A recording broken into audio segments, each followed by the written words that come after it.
Today's song has a chord-based riff that's instantly recognizable.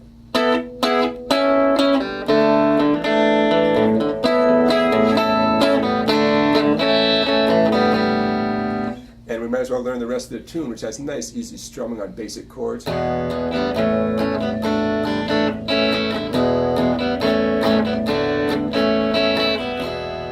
so stay tuned, let's check it out.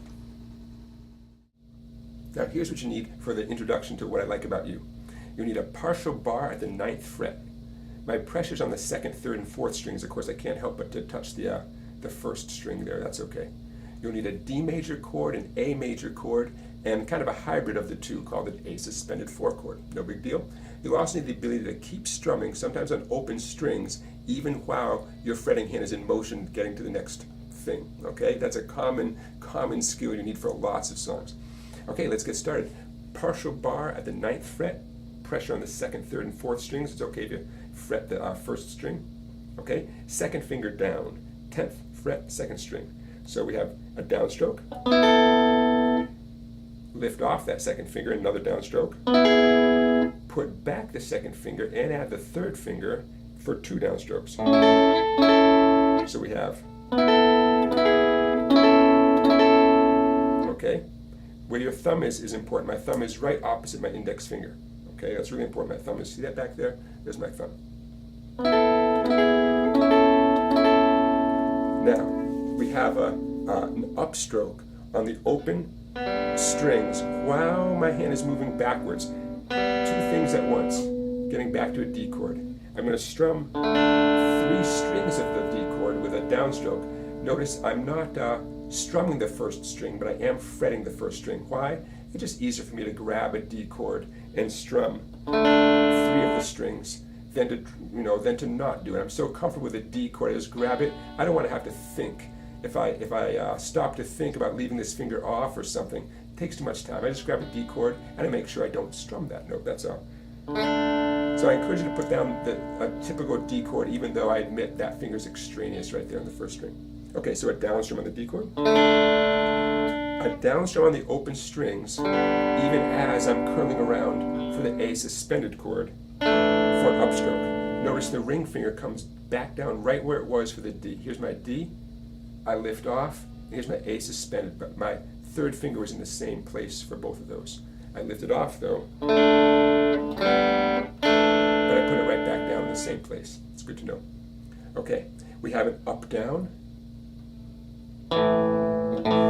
and we have an upstroke on the open 6th string. Now, as I do that upstroke on the open 6th string, you got to start moving my fretting hand back into position for the 2nd half of the intro.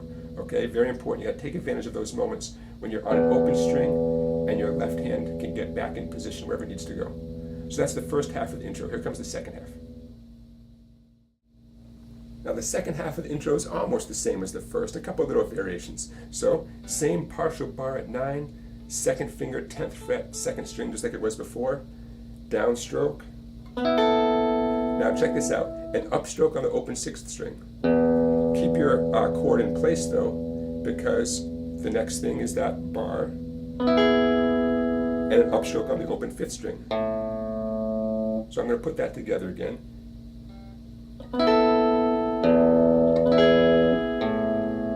Okay, my bar stayed there the whole time. Now we're going to middle finger 10th fret 2nd string, ring finger 11th fret 4th string for 2 downs. That part's the same as the beginning of the tune. Upstroke on the open string, just like we did before. Here's my D chord, just like before. Okay, downstroke on the open strings. And here's a variation. Instead of that A suspended, just a regular A chord for an upstroke. And then another up down, and a final upstroke on the open 2nd, 3rd, and 4th strings. So there's the 2nd half of what I like about you. I'm going to play through it without talking so much from the beginning of the 2nd half, okay? Here it comes, nice and slowly.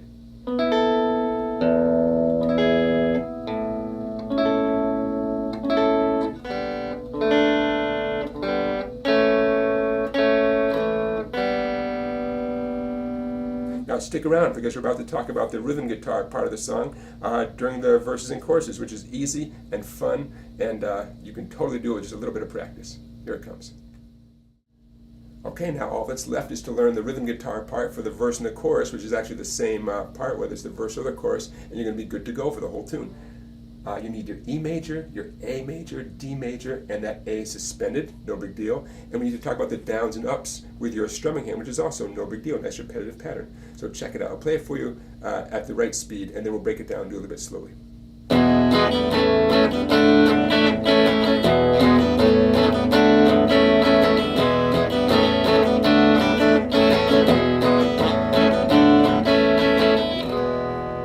So that sounds kind of easy. It is. It might take you a little bit of practice to get up to that speed, but hey, that's what it's all about. And this is such a generic rhythm guitar part, and I mean that in a good way. It's so generic that mastering this song will help you with a million other songs, including, of course, writing your own tunes.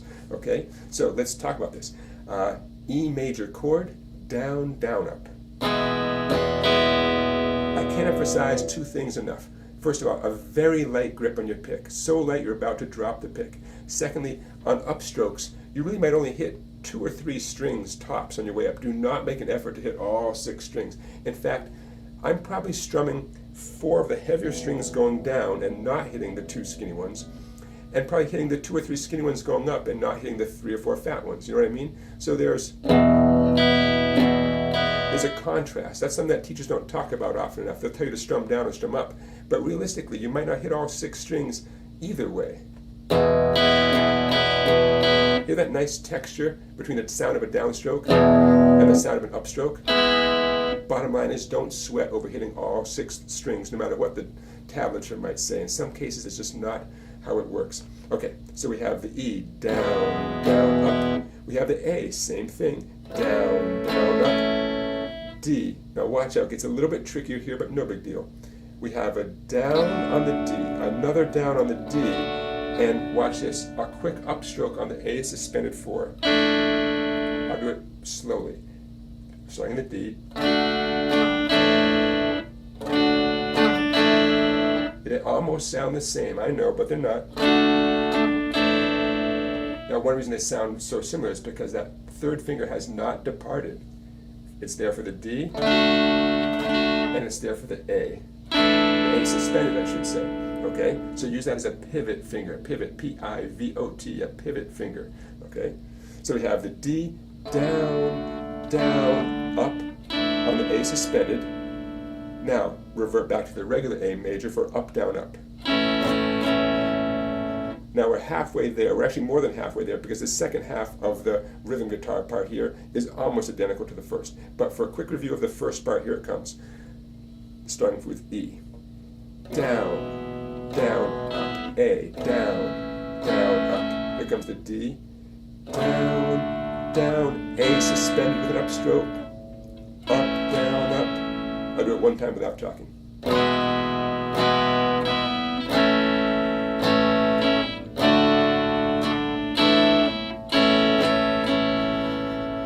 Okay, and now here comes the second half.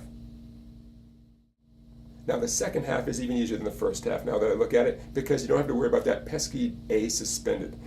You'll see what I mean. Here it comes. Just like the first half, E, down, down, up. A, down, down, up.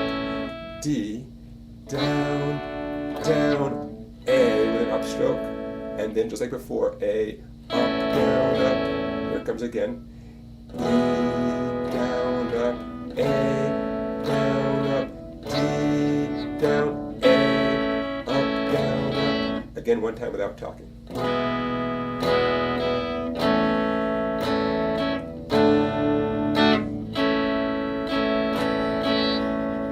Now, what we just did there, the first half, and what we just did there, the second half, that is the whole rhythm guitar part for the tune, okay? That's everything. You got it now. You got the intro, and you got the rhythm guitar part. Now, just for kicks, I'm going to play the whole rhythm guitar part now, nice and slowly, the first half and the second half together, and then you are going to be good to go. Here it comes. This is the one that does have the A suspended 4, the first half, and then I'll go right into the second half that does not have the A suspended 4. Here we go. E, A, D,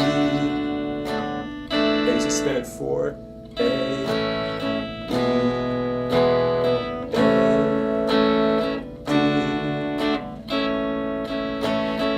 Just for fun, let's play it fast.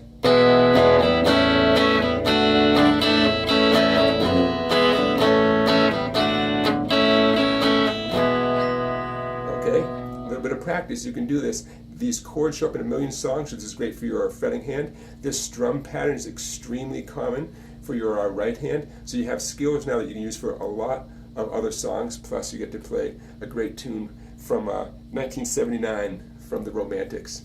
All right, everybody, have fun. Don't forget to subscribe and to like this video and to comment on this video, and I'll see you next time.